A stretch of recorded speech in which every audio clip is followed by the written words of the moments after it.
In this lecture, we're going to review the rules for the Firebase storage service. There are some modifications I'd like to make before moving forward. You can find the rules under the Rules tab in the Storage section of the Firebase console. You'll come across a page similar to mine. The rules may look familiar to you because they use a similar syntax to the database rules. Let's run through them line by line. The first line is setting the version. Different versions support different syntax, rules, and features. Version 2 is the latest. It's the version we'll be working with in this course. The next line is selecting the service the rules will apply to. It's selecting the Firebase.storage service. This service is followed by a pair of curly brackets. Anything inside the curly brackets is grouped together. We're able to apply some rules or make some further selections.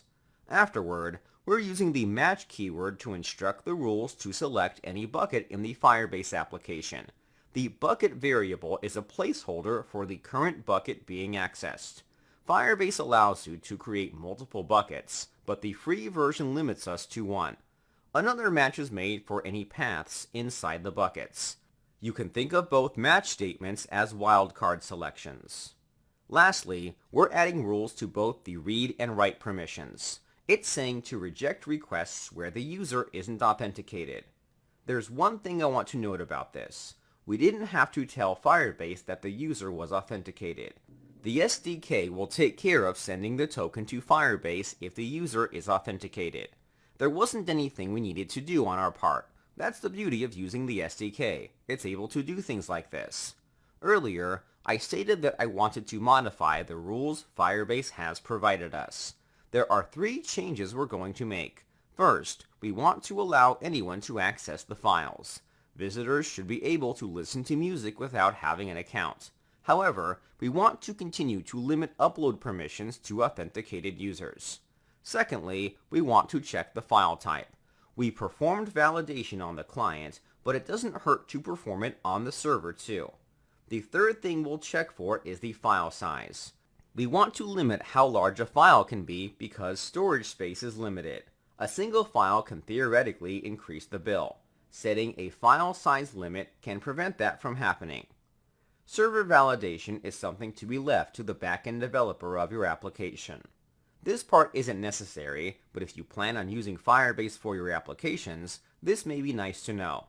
If you don't plan on using Firebase, you can skip this part and move on to the next lecture. In the rules, we're going to separate the read and write rules. Currently, they are combined into one.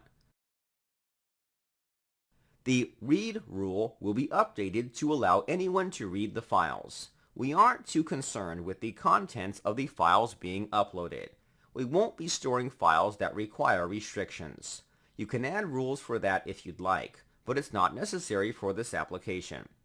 For the write rule, we want to continue to check if the user is authenticated. We're going to add on to this by checking for the type and file size. We can add additional conditions by using double ampersand symbols. The second statement will be the following. Request.resource.contentType == audio/mpeg. The request object refers to the request being made to the Firebase storage service. We're accessing the resource object, which represents the file being uploaded. We're using the resource to grab the content type of the file. This object is where the MIME type is stored. We're checking if its value is audio/mpeg. This condition takes care of checking the file type. The next thing we'll check for is the file size. Add another condition to the write rule. The condition will be the following. Request.resource.size less than 10*1024*1024. We're using the resource object again. It has another property called size. It's the size of the file. The size is measured in bytes. We're checking if the size is less than the equation on the right. The equation we're using will calculate the maximum upload size in megabytes. There are 1024 bytes in a kilobyte, and there are 1024 kilobytes in a megabyte. This condition will limit the maximum upload file size to 10 megabytes. If the file is larger than that, then the file will be rejected. If the file is rejected, Firebase will throw an error. We'll handle errors in a future lecture. If the three conditions return true, then the file will get uploaded. There's one cool trick I want to show you before we publish the changes. The second condition is checking for the file type. In some cases, you may want to allow multiple types. Writing each type can be cumbersome. Firebase has a function for checking multiple types if they're in a similar category. Instead of checking the type, we can run a function on the content type property called matches. This function allows you to pass in a type with a wildcard. For example, we can pass in audio/star.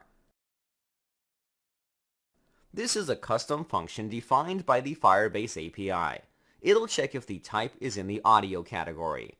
The asterisk character acts as a wildcard. It'll allow for any subtype. For this course, we're going to be dealing exclusively with MP3 files. I'm going to revert this back to the original. If you would like more information about these values, you can check out the link I provided in the resource section of this lecture. The documentation page will provide the details you'll need to secure files in your bucket. Back in the Firebase console, we're going to publish the rules. Make sure your rules match mine. The rules have been published. We should still be able to continue to upload files. Try testing out the uploader. We won't be able to see if the upload was a success because we haven't handled the response. Switch to the console to check the storage for the file. The file was successfully uploaded. Great. We're able to continue uploading files, but with additional restrictions in place. In the next couple of lectures, we'll continue working with the uploader.